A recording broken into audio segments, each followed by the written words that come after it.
Hey everybody, here's the maintenance program that I shared originally on my Facebook page. You can download the file below, the printout, the link below.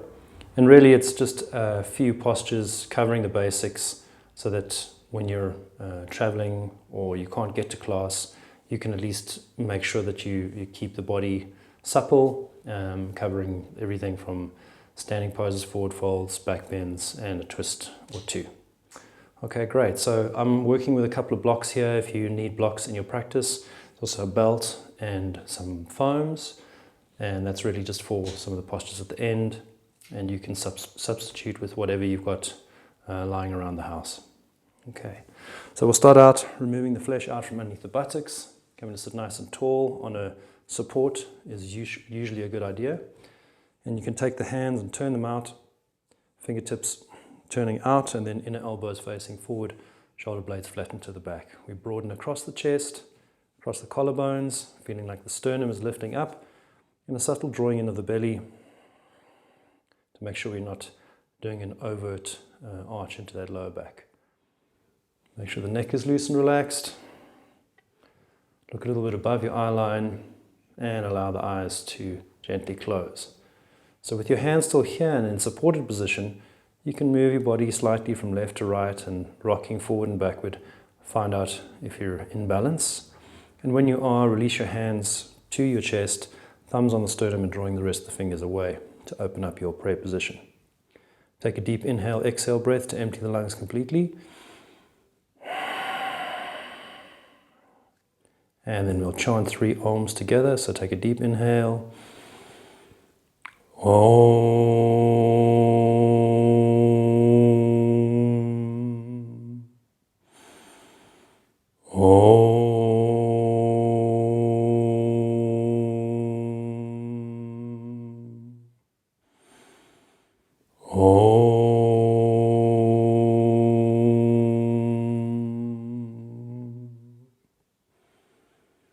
Inhale to lengthen the crown of the head upward, and then exhale, bow the head to the heart.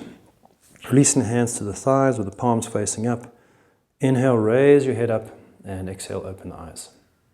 Awesome. Okay, so as usual, we come into our Adho Mukha Virasana. So you can actually practice with a block underneath the forehead if need be. So the knees go wide to the edges of the mat, toes touching, and we sit back onto the heels, extending the arms forward, keeping a little bit of space or leeway, should I say, so not extending to 100% of your maximum, but about 95% so that you can still roll the arms out. You can pull the shoulder blades away from the ears. And that block can just come underneath the forehead.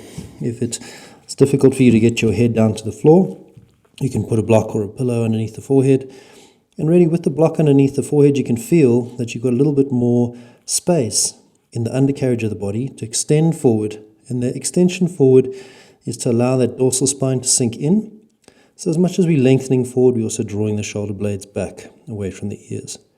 Pushing down with the whole hand, so fingertips, mounds of the fingers, palm of the hand, grounding down into that space between the index finger and the thumb, and then almost rolling the arm out from that space between the index finger and the thumb, so that we get that external rotation of the arm, gives us activation to the muscles along the side of the body, and that space away from the arms away from the neck. Try to take your outer arms, your outer ankles, should I say, slightly inward, and keep your buttocks grounded to the heels as if possible. So lengthening forward. If the block is unnecessary, you can just push it out, and then try to keep the same length in the undercarriage of the body once the block has been removed. Stay here for about 3 to 5 breaths, or longer as need be.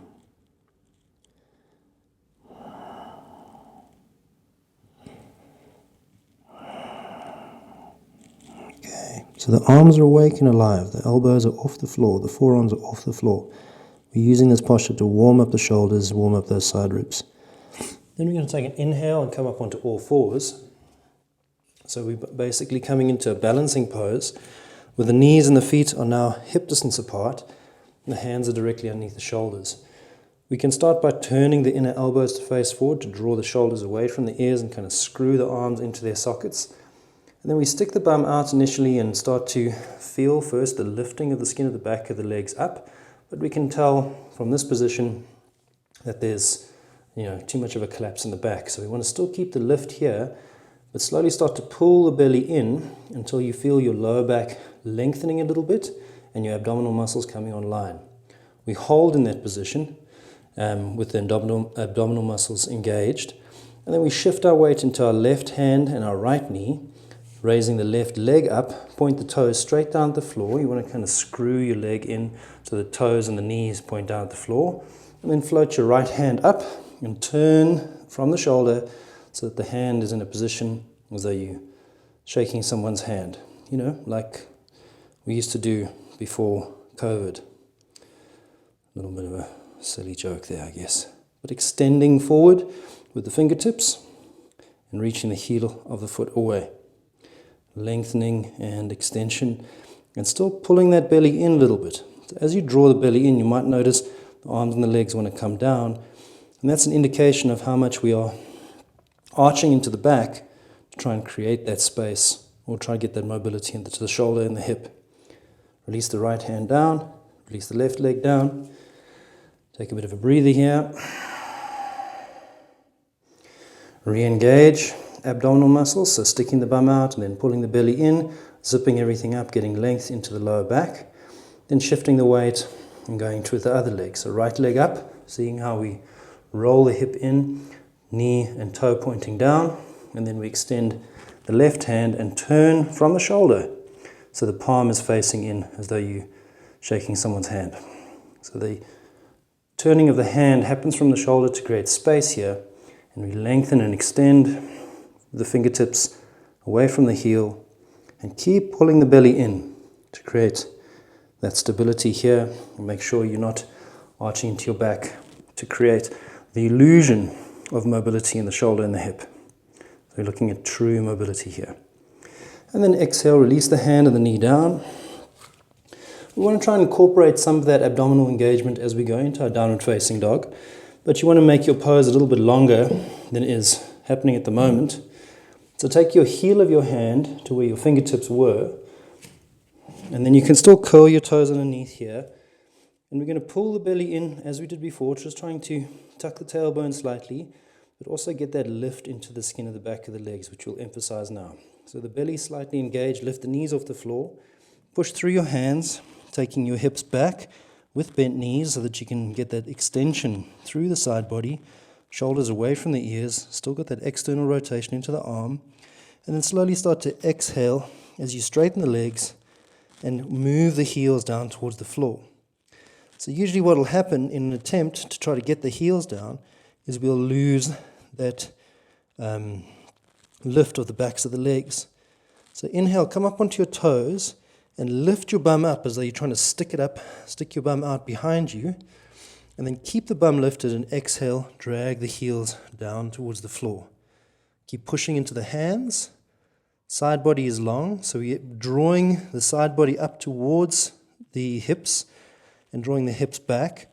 And we're firing those muscles up on the thighs to open the backs of the legs, pulling the thigh muscles onto the bone, lifting the toes as well to make the posture a little bit more active in the legs as the heels drag down. Strong pushing through the arms and descending those armpits down to open up into the armpits and the chest. The head is completely loose and relaxed. We're not using the muscles of the neck. Good. And then we'll inhale, come forward, and just lower the knees down to the floor. Take a breather there, and then you can step 1 foot forward at a time and come into a standing posture. So the sequence that I had on the website shows Uttanasana with blocks. So you can practice with blocks. This is a good way to kind of train yourself to do the posture properly. Even if you can touch the floor, perhaps you're not aware of the fact that you are rounding the body or doing compensatory movements in order to get your hands down. So stand with your feet and your feet. So stand with your feet parallel with the outside edges of the feet, parallel to the outside edges of the mat. So the toes slightly turned in. You can imagine then screwing your feet into the floor, feeling the femur heads drawing in, taking your hands onto your hips to draw the shoulders back and down, and then inhale, raise the arms up, and try to keep this extension in the front of the body as you lengthen forward and bring your hands onto your blocks. So you want to have your blocks directly underneath the shoulders, and you want to use the length that you get from the blocks in the arms, should I say. So that extra length that you've got by pushing down on the blocks, turn the inner elbows to face forward. So we're rolling the arm out, so we get the shoulders away from the ears, kneecaps awake and alive, thigh muscles online. We're lengthening forward and we're lifting the skin of the back of the legs up. So this variation of the posture, your legs still working really strong. Your legs are working really strongly. And you can take a bit of more attention now into your feet. So the ball mound of the big toe is rooting down, and we're grounding all through the mounds of the toes. So the little toe mound is also rooting down, the outside edge of the foot is rooting down, and we want to feel that grounding of the inner and outer heel. However, we want to lift the inner arch of the foot up. And as you try to do that, you'll feel the outside edge of the foot grounding down a bit more and start bringing a little bit more action into the legs. So we keep that lift in the legs, extend forward, lengthening forward, pushing into the blocks, and then in time, being very sort of pedantic about it, right? And really scrutinizing how much are you starting to round the body over as you slowly come down. So we're looking forward initially to get this extension through the front body, but as we come further forward and down, we want to let the head come to a neutral position, and then we can reach down to the floor, trying to keep that front body open and lengthen the back body down. So Uttanasana, as best as you're able, hands to the floor or hands on blocks at various different heights. Okay, strong action in the legs as we hinge forward and down. Okay, and then inhale, we come up halfway. You can dial your blocks up again as need be. Then release the hands to the waist and inhale, come up into a standing posture. Take your blocks and stand towards the back of the mat. Once again, you don't need them, but the blocks really help with training the body to do the postures properly. So standing at the back of the mat, we're going to turn the left toes out, step the right foot forward, squaring off the hips, raising the arms up, deep inhale and exhale, extend the arms forward and down, and then placing them onto the floor. Once again, try as best as you can to get the blocks underneath the shoulders, right? So that the arm is totally straight to the shoulder from the wrist, and we can draw the shoulders back and create that length through the front body as a result. We want to have both of our legs awake and alive. So we're pushing into the ball mound of the front foot's big toe and externally rolling the leg back to the hip without letting that ball mound of the big toe lift up. The back foot, we're grounding into the back heel, and we're firing this thigh muscle up onto the bone, both legs awake and alive, kneecaps pulled up. And we're using that grounding and strength in the legs to free the torso up, to extend forward. And then, as is the case with the previous posture, you slowly start to dial the blocks down. But it's really not necessary to go all the way down or take your hands all the way down to the floor in order to do a good posture. In fact, you could probably do a better posture with a little bit of support from the blocks. So ask yourself, what are you trying to do? Are you trying to do a good posture, or are you trying to kind of get to the end of the posture, right? So ultimately your hands, come down to the floor, that's fine. But if you're doing a rounding spine or any of that sort of stuff, in order to get the hands down, rather don't. Okay, then to come out, you take your blocks, dial them up if you've been using them, you bend the front knee, you step forward and stand up. Okay, so we can go a little bit, we can leave the blocks where they are, and we step back to the back of the mat. Now we're turning the right toes out and stepping the left foot forward. So squaring the hips off once again, nice strong activation into the back leg. You want to pull the hips to square and the shoulders to square. So it's kind of a closed hip forward fold. It's not really closed hips, but just creates the impression that they're kind of squared off and closed as opposed to an open standing posture. Deep inhale, raising the arms up. Exhale, extend forward and down, and bring the hands down onto the blocks. So grounding into that ball mound of the big toe again, feeling that external rotation of the leg to the front leg's outer hip and pulling that hip back. And then as we push into the back foot, we want to lift the inner back thigh up and bring the outer back hip slightly forward to continue to square ourselves off. Shoulders away from the ears. We're lengthening forward out of the waist, keeping the kneecaps pulled up, thigh muscles firing onto the bone. And then from there we can slowly start to dial it down. All right, just checking in every now and again. If we're crunching the back of the neck, try to find neutral back of the neck. But the looking forward is what helps us to extend the undercarriage of the body forward. So when you are sure that you can keep the undercarriage of the body lengthening forward, then lengthen the backs of the legs. You can get rid of your blocks as need be, finding the extension as you come forward that's being supported by the grounding and lifting back of the legs. The torso is being assisted by the strong action in the legs. If the legs are asleep, you won't feel like you are free to come forward out of the waist. And then you can dial the blocks up again, bending the front knee, step forward and stand up. You can shake it out as need be. If it's a little bit too intense, always micro bend the knees a little bit. You can dial it down as you need to. So I'll just work with these blocks at the back to show you how you can use them. We're going to work into Trikonasana now, triangle pose. So we start standing in the middle of the mat, and we're going to take our hands up towards our chest, deep inhale, and hop the feet nice and wide apart. Okay, so with your feet as wide apart as you can go, while still being able to control the legs. So if you go too wide and you can't kind of stabilize or pull back up into the legs, narrow your feet a little bit. And if your feet are too narrow and you feel like you don't have any room, you've got to extend them out. Ideally, your feet should be as wide as your wrists. I'm going to turn the right toes out and lift the back heel up to take the back heel away so it's made the left toes turn slightly inward. We externally roll that back leg out, lifting up from the side body, lifting the arms from underneath. And I like to just flip the palms over so we get that rolling action from the shoulder into the whole arm, and then we turn the palms down independently so we get that wrapping of the muscles onto the bone.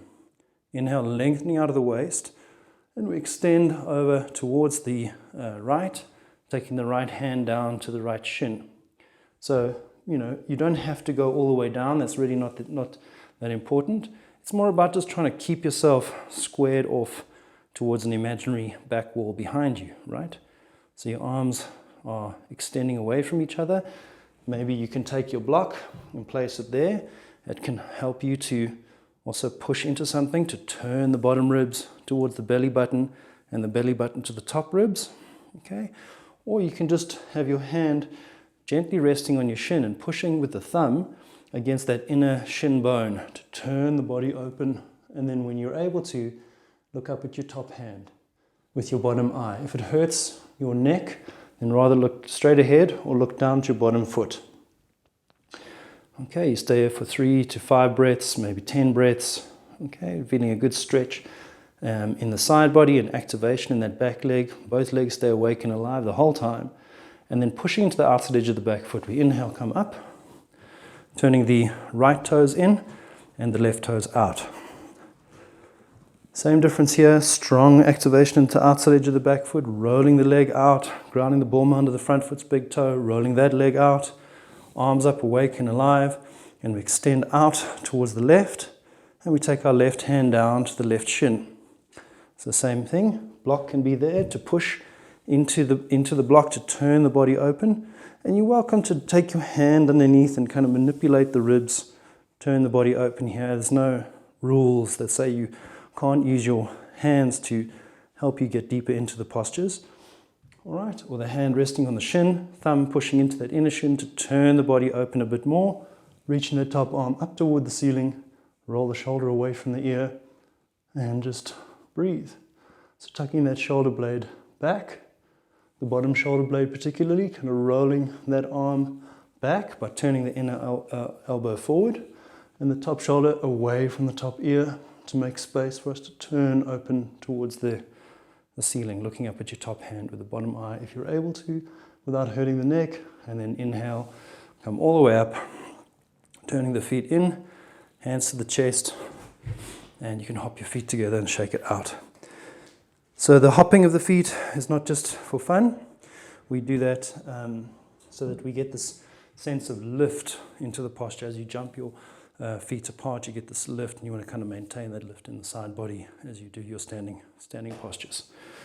All right, we'll do headstand preparation now. So at some point, I guess I will do a headstand video, but for now, it's really good to just do these preparatory postures or these conditioning postures every time you do your practice, especially if you're thinking about going into headstand at some point.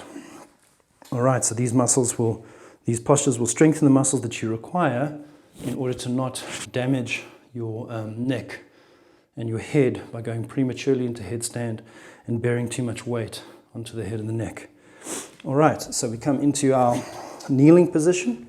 We place the arms down on the floor and interlacing the fingers to the webbing, making sure that the elbows are shoulder width apart. You can grab onto opposite elbows to get that distancing. And once you've got that space of the elbows, interlacing the fingers, but keeping the palms separated. Have the thumbs touching and let the head hang loose. So you want to make sure you've got enough space to go back into a plank pose in between your dolphin or headstand prep poses. So pushing into the elbows, lift the hips up and walk your feet towards your face. So you want to keep pushing into the elbows so that you open the armpits towards the feet. You want to draw the shoulders away from the ears and keep the legs awake and alive. So firing those thigh muscles up onto the bone, drawing the heels down as you lift the bum up. And try to let the head kind of hang loose and descend down as you keep most of the weight is obviously taken by your shoulders and shoulder blades. You do 3 to 5 breaths here, and then you walk back into your flat plank pose, stacking the joints of the arms on top of one another, driving into the heels as you extend the crown of the head forward, firing up the kneecaps, tucking the tailbone slightly so the belly is zipped up. Make sure the neck is not involved. Okay, 3 to 5 breaths here. And then you lift the hips up and you walk your feet forward again. Once again, once you establish your distance of your feet to your elbows, push through the elbows, opening the armpits up towards the feet. Shoulders away from the ears, and just breathe. Head hanging loose, crown of the head descending down, shoulder blades sliding up the back, arms and shoulders taking the weight, legs fired up to lift the buttocks up. Walk your feet back to a flat plank pose, stacking the joints of the elbow underneath the shoulder, should I say. Driving back into the heels, zipping the belly up, head loose and relaxed, kind of plank pose. Still don't have the palms touching, so there's that space there that we'll eventually use to clamp onto the back of the head when we go into headstand. Push through the elbows, walk your feet towards your face, and 3 breaths, 3 to 5 breaths. Deep inhale, exhale 1.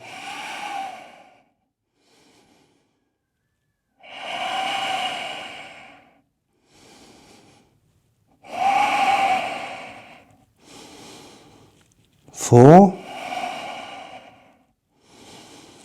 and 5. Last plank. Come back into your plank. So you can do this as many times as you need to develop the strength. Driving into the heels, knees awake and alive. 2, 3,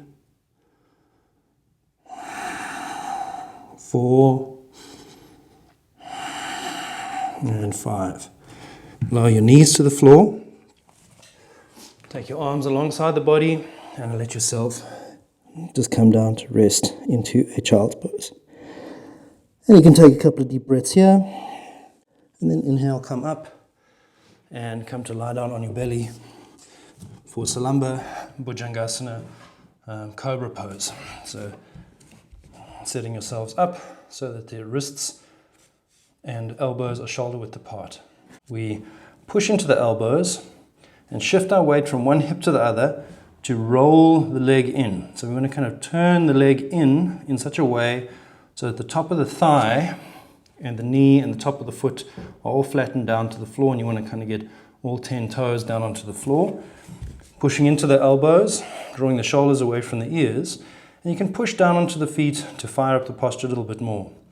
So we imagine that we're dragging ourselves forward along the floor, but before doing that, to enable the curve, make the curve come up into our upper back and also prevent any collapse into the lower back, we pull the belly off the floor and we push our hips into the floor a little bit as well. And then shoulders back and down, and imagine we're dragging ourselves forward along the floor. So you can look up to get that extension. As you lengthen forward, you'll feel your belly becoming tighter and that there's a bit of resistance in the abdomen. We need to keep that engaged to prevent collapse into the lower back. So as you do this more and more, you'll tone those muscles in the lower belly and your back bends will become sort of less painful and more sort of supportive and healthy, as opposed to just forcing yourself into a back bend and collapsing into the lower back. So abdominal muscle activation is key. Shoulders away from the ears. And once you've got this extension through the front body, you can bring your head to neutral without letting the sternum drop down. Keep breathing here. And really you can stay here 5, 10, 15, 25 breaths. As long as you need to. It's really kind of like a supported abdominal engagement exercise. So we can work quite strongly, but we've got the support of the arms and legs, and really, because we're not brute forcing it, we can work on some of the nuance of the posture. Okay, once you've done that, got that activation and understanding, we can move into pigeon pose. Okay, so pigeon pose is a bit of a back bend.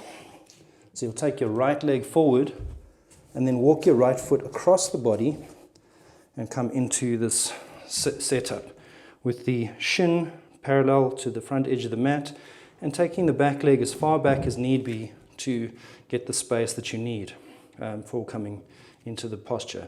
If it feels like it's translating quite strongly into your knee, like your bum won't let go and the knee is taking the hit, or it's just unbearably uncomfortable, you can always take a block and put it underneath your hip and kind of sit down on that block. This will help you to stay in the posture for longer and really kind of work into those areas of tightness without hurting yourself. If you're able to work without the block, great. Okay, so we push into our hands, we walk ourselves up, we create the space in the front body first, and then we walk ourselves forward, bringing the elbows down to the floor first. If that's enough for you, you stay there. Keep breathing. If you want to go a little bit further, you extend the arms along the floor and you take your forehead down onto the mat. So the key here is to not go beyond your capacity, because you want to be able to soften and relax into the posture. So if it's too much for you, rather come up, stay on your elbows, and just breathe into where you're feeling most of the tension. And also, this is totally viable to keep your hands up. For some people, we do the version where you're basically standing up next to a table and you put your leg along the top of the table. So wherever you are able to work.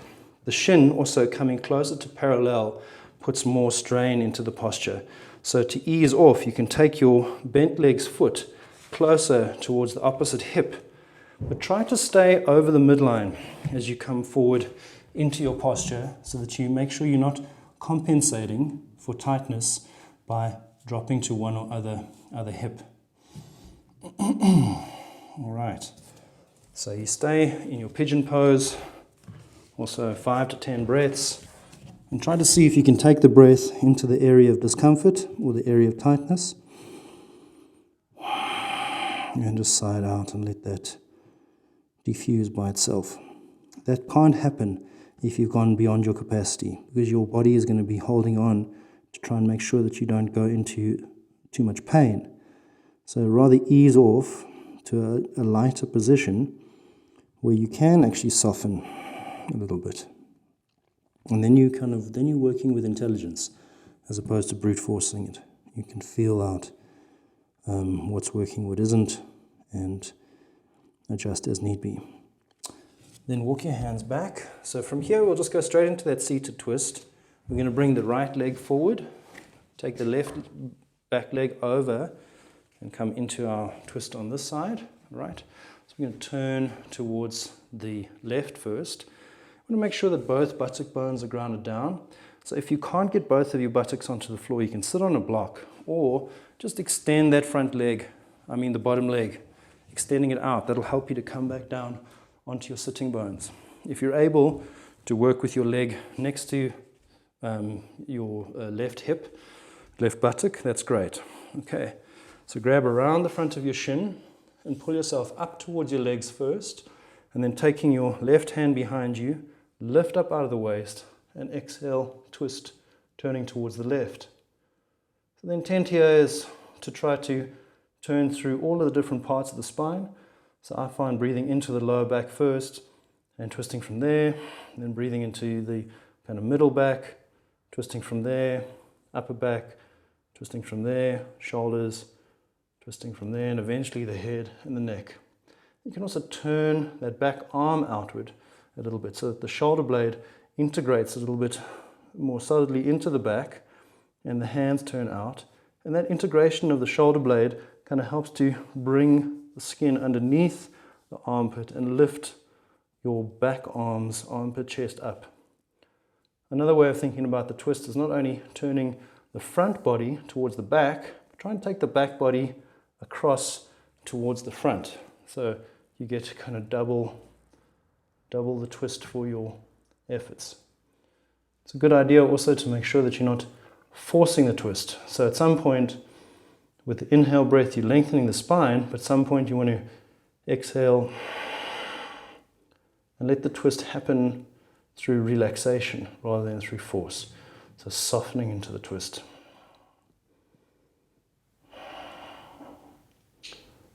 Okay, and then you'll drop the chin to the chest, turning to face towards the front, and you can untie your legs, extending them out temporarily, and then we will transition into pigeon on the other side. So you can cross your legs over and just slowly come back into your downward facing dog. Awesome.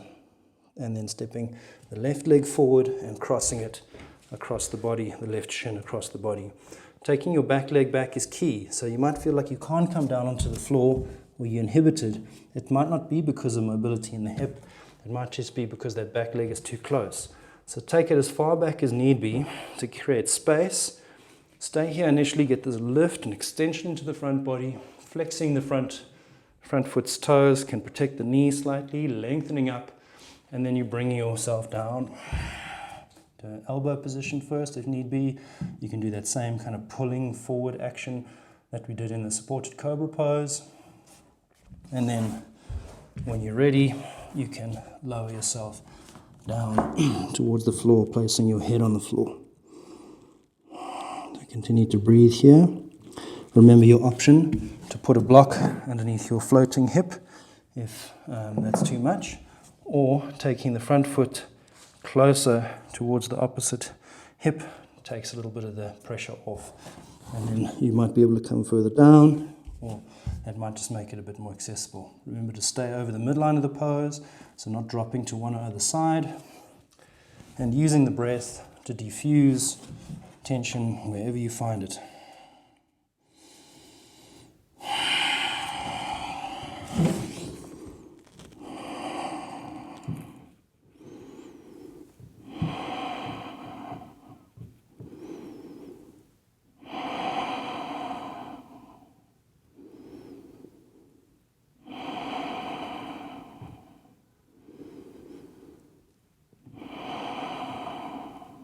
Good. Walk your hands back underneath your shoulders. You can take your front knee across to the midpoint between your hands. Sit back, sit down onto your left buttock, and then bring your right leg up and over and cross it over the left leg. Once again, check and make sure both of your buttocks are down. grab around the front of the shin with your left hand, and take the right hand back behind you. Inhale, pull yourself up. Take a lengthening of the spine up first, and then exhale, twist towards the right. Same thing here, you want to sort of breathe into the different sections of the back and make sure that you're accessing all of the different parts before you turn the head. So most people will automatically just turn the head in a twist first. So I like to kind of scan from the bottom to the top, and then only once I'm sure that I've turned the rest of the spine, then I look over my shoulder. This turning of the arm out also helps, like I was saying before. It tucks that shoulder blade in and lifts the shoulder blade in and up from behind to keep lift in the front body. So we don't kind of dump into that back shoulder, that back arm. We get lift there, we still got breath in here, and then we can twist it a little bit easier. If you find your neck is getting strained, particularly in the front, try and lift the sternum a bit more. That releases tension in the neck, and then turn. Try and keep your eyes awake and your posture alive and proud. So the idea of kind of dropping the head and staring down at the floor somewhere, our thoughts tend to kind of go in, or we start to ruminate a little bit. So we want to stay present to what's going on, and if need be, you can close your eyes to check in. Remember that idea of letting go on the twist, so inhale into the crown of the head, and then exhale, twist. Soften to twist deeper. Front body turning towards the back, back body turning towards the front.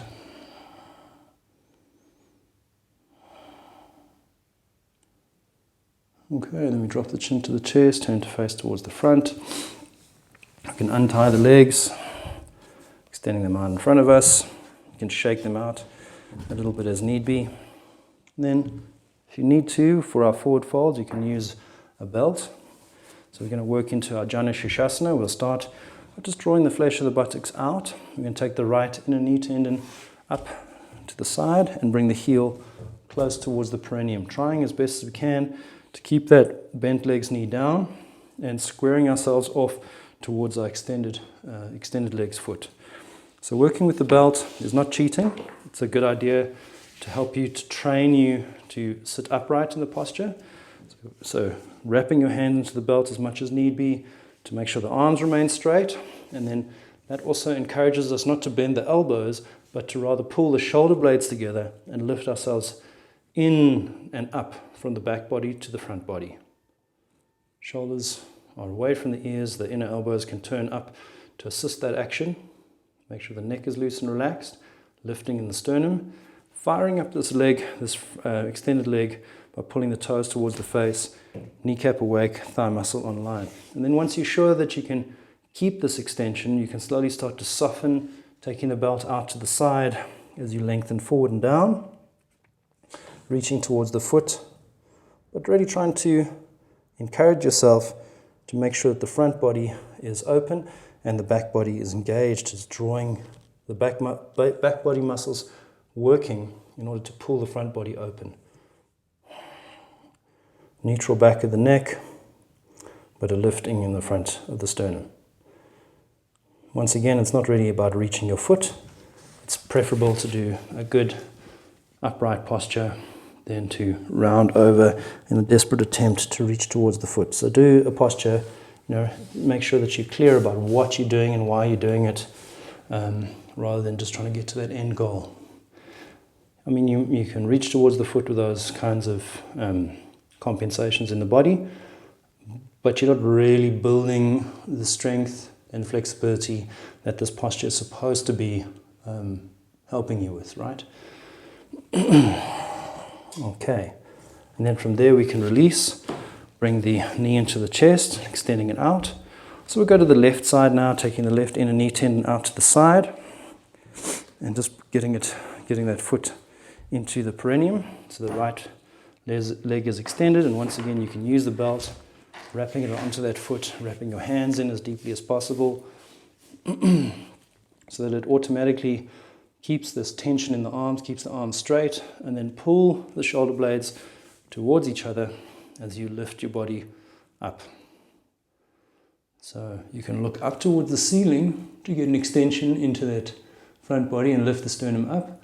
And then try and keep the sternum lifting up as though you're still looking up at the ceiling, but you brought your head to neutral. So one of the kind of theoretical principles is that as we age, the sternum drops in.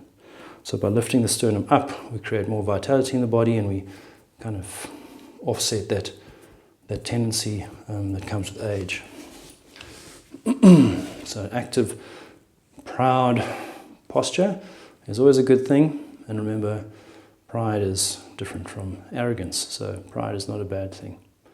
Lengthening up, and then when you're able to, when it feels like the muscles of the body have started to soften a little bit, you can come forward and grab onto the foot. So looking forward to make sure that the front body doesn't collapse as you extend forward. And then once again, finding neutral back of the neck. Strong action in the legs helps you to fold forward. The more you are firing up the thigh and pulling this back, the easier it is to extend forward and down. Breathing the whole time. The inhale lengthens, the exhale softens. Cool. And we'll inhale, come up from there. Bring the knee to the chest. We'll do our full Paschimottanasana. So drawing the flesh out from underneath the buttocks. Paschimottanasana means Western stretch, or is roughly translated as a Western stretch. So that's the whole body from the back of the heel all the way through the back of the legs, over until the kind of top of the head, the crown of the head. Hands back behind you. If you're able to, just lift up and then extend your arms up without falling onto your tailbone, and extend forward and grabbing onto the feet or ankles or calves, wherever, that's great. If you need to, you take a belt and you work in the same way. A bit of tension on the belt, you're wrapping your hands and gradually coming closer and closer, and using the pulling strength of your upper back and your arms, or mainly the shoulder muscles and the back muscles, to pull yourself straight. And then as you come forward, you find neutral back of the neck. Try and roll the inner thighs down so that the knees are pointing straight up at the ceiling. The feet are awake and alive, and we're lengthening the heels away from us. So we begin by using a very strong activation in the legs to come forward into these forward folds. In time, we want to start to ease off and get a little bit more nuance and subtlety. So you can see how high the knees are lifted once the toes are pulled in and the calf muscles are being stretched out. What you can do is, to get the backs of the knees a bit further down, you can sort of semi-point the feet. That softens the calf muscles a little bit, and you can see the knee goes down closer towards the floor. So we get more lengthening almost in the back of the leg through a bit more passivity in the feet. When you're in the posture, you can also pull the flesh of the buttocks out behind you. That helps you fold further forward and down, and then extending, lengthening, and shoulders away from the ears. Elbows up to the side, out to the side, rather than down, helps us to prevent those arms from kind of creeping into the ears. So you want to kind of draw the shoulders away from the ears. Cool. And then inhale, come up from there. You can take your belt and we'll come into a Supta Baddha Konasana. So this is a great recovery pose, recuperative pose. So you make a nice loop with your belt, depending on sort of how long your belt is. Ideally, you want to have one that can go over the hips and then reach down and over the feet. Okay, so this one is a little bit short for me, but I can kind of make it work. So the configuration looks like that. Over the feet, through the inside edge of the groin, and then wrapping around onto the sacrum. Okay, and then you're going to have your supports here. So I've got these foams that I can use. So I'll put those in place. But you can really use any kind of long blanket or another rolled up mat or mattress or anything else like that. And we place these foams into position so that we can kind of lie back onto them. Okay, so make sure you're about a fist space away from the edge of the support that you're going to be using. So because this is quite high and it's quite a hard edge, I'm going to slide the balsas out, the foams out a little bit, and put this block underneath here so that I've got more of a stepped edge and a slight lift at the back there. All right, so belt once again onto the feet, pulling it low down onto the lower back. You want to have the loose part of the belt here so you can adjust as you need to when you're in the posture, and then sort of lifting up and lowering yourself down is preferable to just kind of falling down onto the support. So coming down, lying down like so. Arms alongside the body, palms facing up. Knees are allowed to kind of drop out to the side because there's a wall, so this knee is kind of resting against the wall.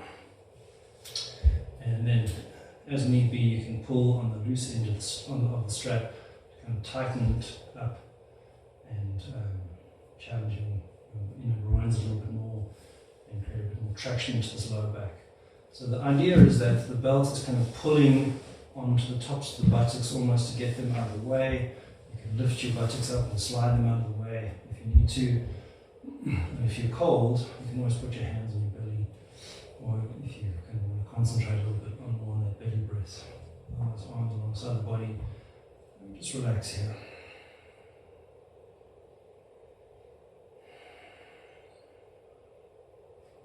This posture is a great entry point to starting to do some of the pranayama practices, because lying in this posture we've got a nice open abdomen, the diaphragm is relatively unencumbered, and we've got a lot of access also to our maximum lung capacity. So you can see if you can just allow the breath to deepen a little bit on inhale, get a little bit more breath out on exhale, not forcing it at all, just exploring your capacity. And the key here, if you are concentrating a bit more on the breath, is to make sure there's no tightening coming into it. Right? So you're not sort of tightening and holding at the top of your inhale. You're not squeezing at the end of your exhale. You're just letting the lungs empty out on the exhale breath, and then you're slowly drawing your breath in, slightly longer. One way to think of the breathing in this posture is that is like when you throw a ball up into the air. So it travels up with a certain velocity, and then as it gets to the top of its arc, it slows down before descending. So try to make the inhale and exhale breath basically both just organically move into each other instead of inhale, stop, exhale, stop. Try to feel the maximum capacity being reached on the inhale breath. And without halting or just naturally transition to the exhale breath. Of course, if that's too much and you feel like you want to relax a little bit more, then just be cognizant of sensations of breathing. If you like, you can pause the video here and put a timer on your watch and stay in this posture for 5 minutes. To come out, we'll take the strap off the feet and extend our legs along the floor. And you can also do your Shavasana with this sort of support underneath you. It's totally viable to do a Shavasana with a slight elevation and a nice openness that we get in the chest and the diaphragm as before. If, however, you want to transition out of this posture and come into your regular Shavasana after a few minutes, you can just roll out, get rid of your props, make sure they're not going to be anywhere to disturb you. Okay.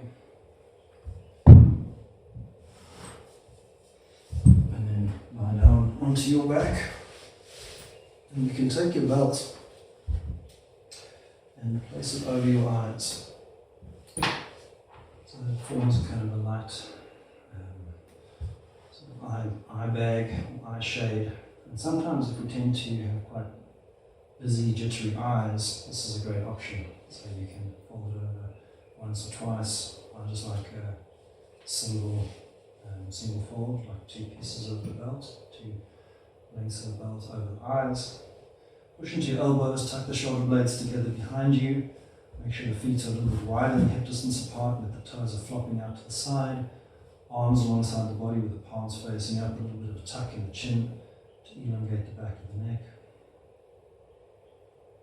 And breathe into the eyes, allowing them to soften. Breathe into the jaw and allow that to soften, dropping the jaw slightly, let the tongue relax, let the relaxation spread down into the throat.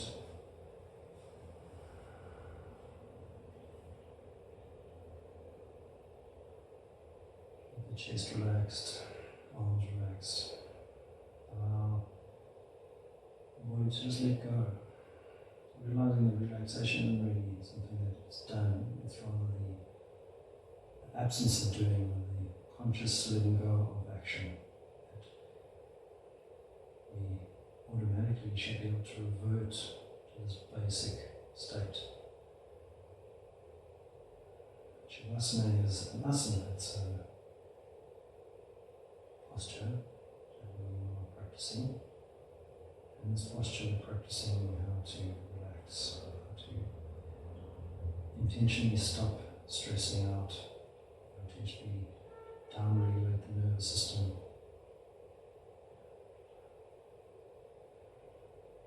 And the way we do that is really by just letting go, consciously letting go, noticing where we might be holding tension in the body, jaw, face, the eyes, the shoulders, the abdomen, buttocks. These are all common areas where people are in tension.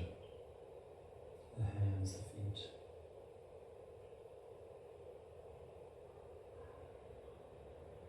Generally don't get stressed in the elbows. Or anybody who needs to go for a knee massage to get stress release from the knees.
You can stay in this posture for up to 10 minutes.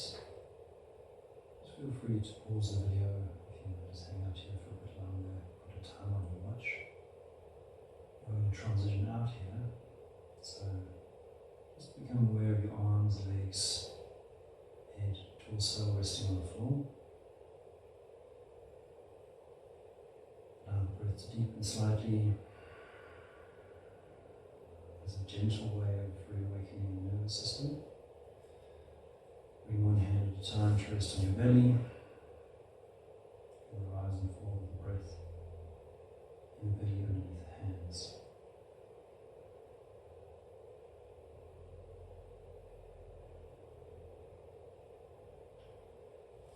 And draw your knees to your chest. And just roll over onto the right side into a fetal position. Supporting the head with the right hand if need be. Drawing the knees to the chest and tucking the chins around the spine a little bit more if you like. And placing the left hand on the floor. Just push into your left hand. Coming all the way up into a seated posture. With the eyes closed if possible. Just Just taking a moment here to reconnect to the residual effect of the practice. So ideally you want to be alert and relaxed. Feel like the body is being awakened, the mind is being calmed. Maybe there's been some de-stressing in the body itself and an awakening in the mind, activation of the mind if it was fatigued. So the practice is designed to balance us out, to find that middle point between being alert and relaxed, both at the same time. You can bring your hands up in front of your heart in prayer position. Raise the hands up between the eyebrows and back down to the heart. Namaste. Om Bolo Sat Guru Bhagavan Ki.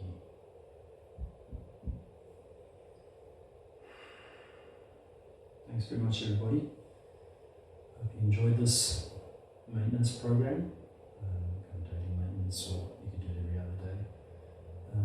Something to take with you on holiday, and as I said before, you can click on the link below to get the printout version either from my Facebook page or just print it straight from PDF.